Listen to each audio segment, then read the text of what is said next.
اگر آپ مالدار ہونا چاہتے ہیں، اگر بخت بلند کرنا چاہتے ہیں، اگر آپ نصیب کے دھنی بننا چاہتے ہیں، اللہ تعالیٰ کی نعمتوں اور برکتوں سے مالا مال ہونا چاہتے ہیں، اپنی اولاد کو غربت کی دلدل سے نکالنا چاہتے ہیں، اور اگر آپ چاہتے ہیں کہ آسمان سے ایک دروازہ خصوصاً تمہارے لیے ہمیشہ کے لیے کھلا رہے اور تم مانگتے جاؤ، اللہ تعالیٰ تمہیں رزق عطا کرتا جائے، تم مانگتے جاؤ، اللہ تعالیٰ تمہیں مالا مال کرتا جائے، تو آج میں آپ لوگوں کے لیے رسول اللہ صلی اللہ علیہ وسلم کے بتائے گئے دو ایسے وظیفے لے کر آیا ہوں۔ ان وظیفوں نے بھکاریوں کو بادشاہ بنا دیا۔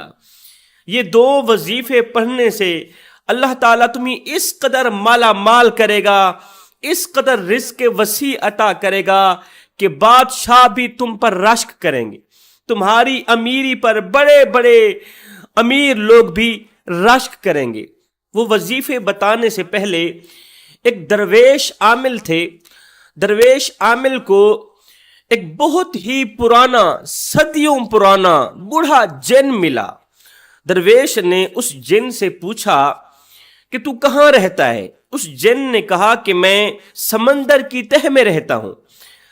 اچھا یہ بتا کہ تیری عمر کتنی ہے؟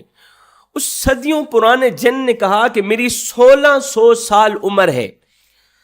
اچھا مجھے سمندر کے تمام رازوں میں سے کوئی ایک راز بتا دے۔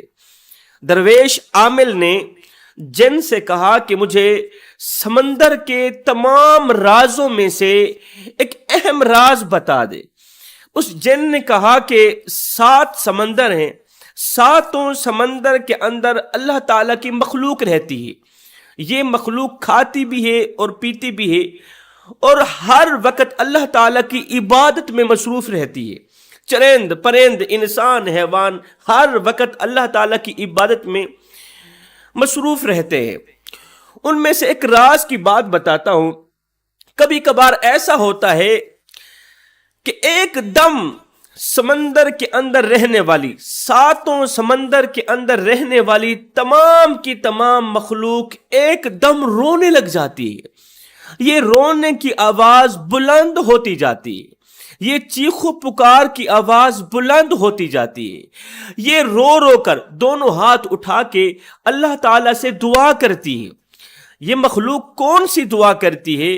کہتی ہے یا باری تعالیٰ فلاں جو شخص ہے اس کے لیے آسمان سے ایک خصوصاً اور ہمیشہ کے لیے دروازہ کھول دے، آسمان سے فلاں شخص کے لیے ایک دروازہ کھول دے جو ہمیشہ کے لیے کھلا رہے، اور وہ بندہ تجھ سے مانگتا جائے اور تو اس بندے کو عطا کرتا جا۔ پھر کیا ہوتا ہے؟ اللہ تعالیٰ ان تمام مخلوقات کی دعاؤں کو قبولیت کا شرف عطا کرتا ہے۔ قبولیت کا شرف عطا کرتے ہوئے اس شخص کو جس کے حق میں دعا مانگی گئی تھی اس کو مالا مال کر دیتا ہے۔ اس درویش عامل نے پوچھا کہ وہ کون سا شخص ہے جس کے حق میں 7 سمندر کی مخلوق دعائیں کر رہی ہے، اور اس نے کون سا ایسا عمل کیا کہ یہ مخلوق دعا کرنے پر مجبور ہو گئی؟ اس جن نے کہا کہ اس شخص نے 2 وظیفے ایسے پڑھے ہیں، 2 وظیفے ایسے پڑھے ہیں کہ وہ وظیفے سمندر کی مخلوق بھی پڑھا کرتی ہے۔ وہ کون سے 2 وظیفے ہیں؟ ابھی میں تمہیں بتانے والا ہوں۔ حضرت سیدنا موسیٰ علیہ السلام کا زمانہ تھا۔ موسیٰ علیہ السلام کوہ طور کی طرف جا رہے تھے۔ جاتے جاتے آپ نے دیکھا کہ ایک شخص ہے جو ریت کے اوپر بیٹھا ہوا ہے، اور ریت سے اس نے اپنا ستر چھپا رکھا ہے۔ اس کے پاس اتنا کپڑا بھی نہیں تھا جس سے وہ ستر چھپا لیتا، اپنی ستر کو چھپا لیتا۔ اس نے ریت سے ستر کو چھپایا ہوا ہے۔ حضرت موسیٰ علیہ السلام نے جب اسے اس حال میں دیکھا تو موسیٰ کو بڑا ہی ترس آیا۔ اس شخص نے کہا اے موسیٰ، کوہ طور پر جا رہے ہو، میرے حق میں اللہ سے فریاد تو کر لینا، دعا تو کر لینا۔ اللہ کیا میں تیری برکتوں کا حقدار نہیں ہوں؟ اے میرے رب کیا میں تیری نعمتوں کا حقدار نہیں ہوں؟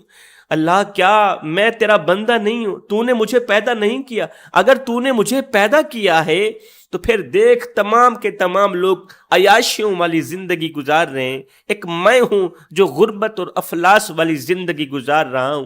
میرے پاس اتنا کپڑا بھی نہیں جس سے میں اپنا ستر چھپا سکوں۔ اللہ مجھے بھی عطا کرنا، کب تک میں غربت کے دلدل میں پھنسا رہوں گا؟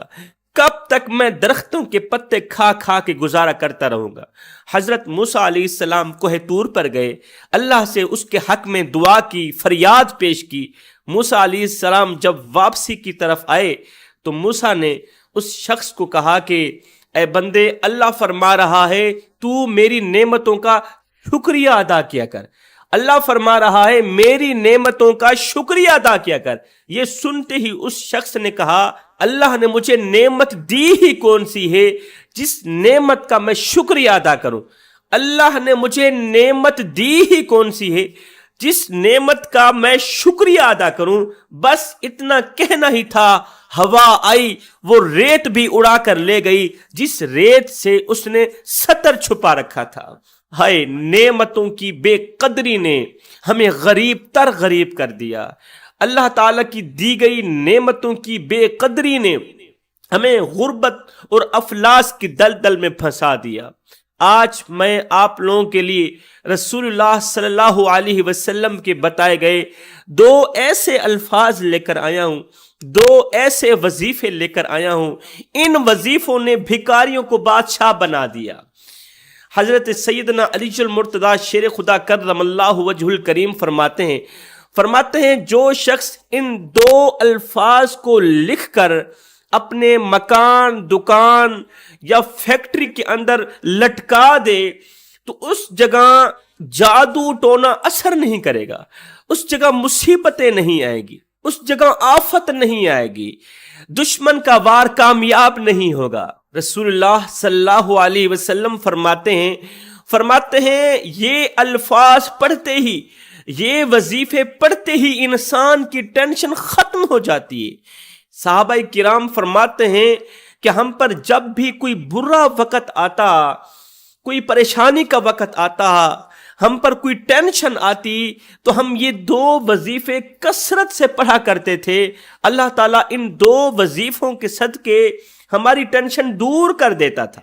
حضرت سیدنا علی المرتضیٰ شیر خدا کرم اللہ وجہ الکریم فرماتے ہیں میں نے نوٹ کیا کہ میں نے جب بھی یہ دو الفاظ پڑھے تو اللہ تعالیٰ نے فوراً میری مدد فرمائی، اور یہ دو الفاظ دعاؤں کو قبولیت کے دروازے تک پہنچانے کا ذریعہ بنتے ہیں، گھر میں رزق لانے کا ذریعہ بنتے ہیں، رزق میں برکت ڈالنے کا ذریعہ بنتے ہیں۔ یہ الفاظ پڑھنے سے اگر آپ کے گھر میں لڑائی جھگڑا رہتا ہے وہ بھی ختم ہو جائے گا۔ اگر آپ کی اولاد نافرمان ہے، اللہ تعالیٰ تمہاری اولاد کے دل میں اس طرح کی محبت ڈالے گا کہ وہ تم سے ٹوٹ کے محبت کرنے لگے گی، ٹوٹ کے فرما برداری کرنے لگے گی۔ اگر تمہاری بیوی نافرمان ہے، اللہ تعالیٰ بیوی کو شوہر کا فرما بردار بنا دے گا۔